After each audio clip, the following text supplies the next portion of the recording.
আজি আমি ইয়াতে সমাগত হৈছো আমাৰ মাননীয় জুবিন গাৰ্গ।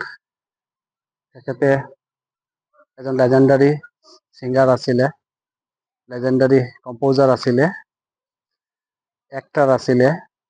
তেখেতে অসমৰ সাংস্কৃতিক জগতখনক অতুলনীয় সম্পদ দি গ'ল। আজি তেখেতৰ অকাল বিয়োগত, আনএক্সপেক্টেড তেখেতৰ বিয়োগত আমি আজি ইয়াতে Diphu government college community, all teachers, non teaching staff, students, আমি আজি ইয়াতে শ্ৰদ্ধাঞ্জলি দিবলৈ গোট খাইছোঁ। আচলতে তেখেতে এজন অসমৰ বাবে বা ৰত্ন আছিল। এনেধৰণৰ আমি আৰু পাম নে? Actually, star like Jubin Garg hardly comes in a century. এনেকুৱা এজন ষ্টাৰ, এনেকুৱা এজন শিল্পী চেঞ্চুৰীত মানুহে নাপায়। গতিকে তেখেত অকল নৰ্থ ইষ্টৰ বা ইণ্ডিয়াৰ বুলি ক'লে কোৱাটো ভুল হ'ব। হি ইজ এন ইণ্টাৰনেশ্যনেল ষ্টাৰ।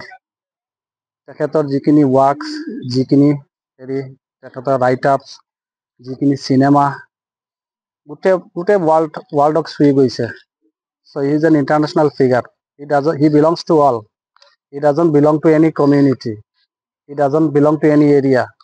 আপুনি ভাবি চাওক, মোৰ দেন 300 ট্ৰাইবেল লেংগুৱেজৰ ওপৰত তেখেতে গান ৰচনা কৰিছে, গান গাইছে। ইণ্ডিয়ান অলমষ্ট যিমানখিনি লেংগুৱেজ আছিল, আটাইকেইটা লেংগুৱেজত তেখেতে গান গাইছে। চ' ইউ কেন থিংক, তেখেতে ৱেষ্টাৰ্ণ মিউজিকো দিছে। আৰু আটাইতকৈ ডাঙৰ কথা হ'ল কি, নৰ্থ ইষ্টৰ য়াং জেনেৰেশ্যনত তেখেতে ৰিয়েলি আইকন হয়। আৰু মই ক'ম য়াং নহয়, even elderly people like us. He has trespassed all the generations. সব জেনেৰেশ্যনৰ মানুহে, ল'ৰা হওক ছোৱালী হওক, তেখেতক ভাল পায়। And he is very close to our heart, and he will always be close to our heart.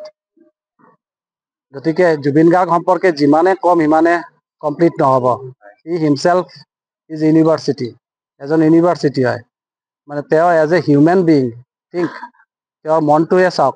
দুখীয়া মানুহক যেনেকুৱা তেখেতে হেল্পিং হেণ্ডটো দিয়ে, তেখেতে কোনো দিন কোনো মেটেৰিয়েলিষ্টিক থিংকিং লৈ হোৱা নাই।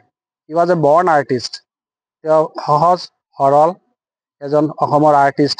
তেওঁ আৰু অন টপ অফ এভৰিথিং আমাৰ অসমৰ মানুহৰ কাৰণে তেওঁ এটা প্ৰেৰণা।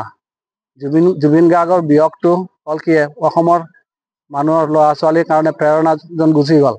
এতিয়া আমি জুবিন গাৰ্গক কিবাকে হ'লেও জীয়াই ৰাখিব লাগিব। আৰু তেওঁ সদায় থাকিব, মানুহৰ হাৰ্টত থাকিব, তেওঁ মানুহৰ গুণগুণনিত থাকিব, তেওঁ গীতৰ জৰিয়তে থাকিব। কিন্তু জুবিন গাৰ্গ ইজ জুবিন গাৰ্গেই ন। তেওঁক কিমান কম আৰু, তেওঁ কোৱাটো। আচলতে তেখেতৰ যোৱাকালি ছিংগাপুৰত যিটো দুৰ্ঘটনা হ'ল, সেইটো কিছু সময়ৰ আগত অসমৰ চিফ মিনিষ্টাৰ হিমন্ত বিশ্ব শৰ্মাই এটা পোষ্ট কৰে যে যিসকলে অৰ্গেনাইজ কৰিছিলে তেখেতসকলৰ কিছু ভুলৰ বাবে সেইটো হ'ব পাৰে বুলি। আপোনালোকে ভাবে নেকি, অসমৰ ৰাইজে সেইটো ভাবে নেকি, যে কিবা এটা সেই এক্সিডেণ্টটো এভইড কৰিব পৰা? নিশ্চয় নিশ্চয়। কিয়, তেওঁতো অৰ্ডিনাৰী মানুহ নহয়, এইটো মোৰ personal feeling. Zubeen Garg was not an ordinary citizen, he was a celebrity. আৰু অকল চেলিব্ৰিটি নহয়, ক্ৰ'ডছ অফ মানুহৰ হাৰ্টছ অফ জুবিন গাৰ্গ। সেই মানুহজন মই আচৰিত হৈছোঁ, তেওঁ বেমাৰী মানুহ, তেওঁক চিট যাব দিলে, তেওঁক জঁপিয়াব দিলে, তেওঁৰ চিকিউৰিটি ক'ত? This is my primordial question. তেওঁক কিয় চিকিউৰিটি দিয়া নহ'ল? পৰ্যাপ্ত চিকিউৰিটি থাকিব লাগিছিল, তেওঁৰ ষ্টাফ থাকিব লাগিছিল। তাৰপিছত তেওঁৰ গাটোও বেয়া আছিল। এইখিনি কণ্ডিশ্যনত তেনেকুৱা এজন মানুহক, এজন আৰ্টিষ্টক কিয় সিহঁতে কৰিলে? হাতত ধৰি দেখিছোঁ এজনে জাম্প মাৰিব সহায় কৰি দিছে।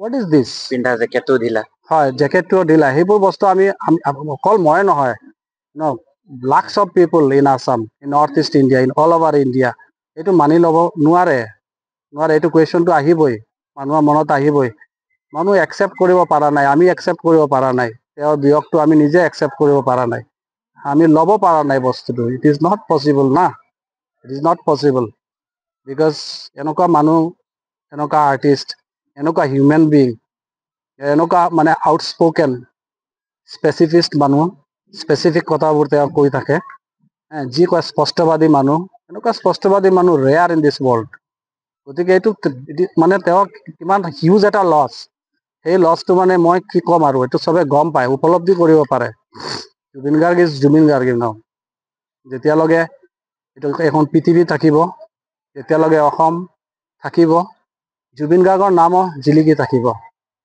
তেওঁ কিন্তু দুখ লাগে এইটোৱে আৰু তেওঁ বহুত দিব পাৰিলে তেওঁ অসমখনক বহুত দিব পৰা বস্তু আছিলে আৰু তেওঁ দিব খুজিছিল সেইটো বস্তু এই অকাল বিয়োগত সেই গোটেইখিনি বস্তু অন্ত পৰি গ'ল সেইটোৱে দুখ লাগিছে আৰু এইটো বস্তু এইকাৰণে আমি মানি ল'ব পৰা নাই আজি আপোনালোকে দেখিছে আমাৰ অধ্যাপিকা সকলোৰে চকুত পানী কথা ক'ব পৰা নাই মোৰো দিগদাৰ হৈছে মই কালি ৰাতিও শুব পৰা নাই বহুত বেয়া লাগিছে কেলে এজন আৰ্টিষ্ট আমাৰ ষ্ট্ৰাগলিং যেতিয়া পিৰিয়ড আছিলে ষ্টুডেণ্ট লাইফ তেওঁৰ গান তেতিয়াৰ পৰা আমি শুনো শুনি almost is contemporary to me personally শুনি আমাৰ গোটেই জীৱনটো গ'ল কিবা এটা দুখৰ মুহূৰ্ত হওক কিবা এটা চেলেঞ্জিং লাইফত চেলেঞ্জ আহিলে তেওঁৰ গীতবিলাক আমি শুনো তেওঁৰ কবিতাবোৰ আমি চাওঁ সেইবোৰে আমাক প্ৰেৰণা দিয়ে মানে he was a versatile character he was an enigma enigma এনেকুৱা মানুহ মানে চেঞ্চুৰীত আহে কি নাই এইটোও মোৰ ডাউট আছে মেবি ইন ডাবল চেঞ্চুৰী একজন মানুহ এনেকুৱা আহিব পাৰে ৱৰ্ল্ডত আৰু গোটেই অসমখনত চুকে কোণে আপুনি চাব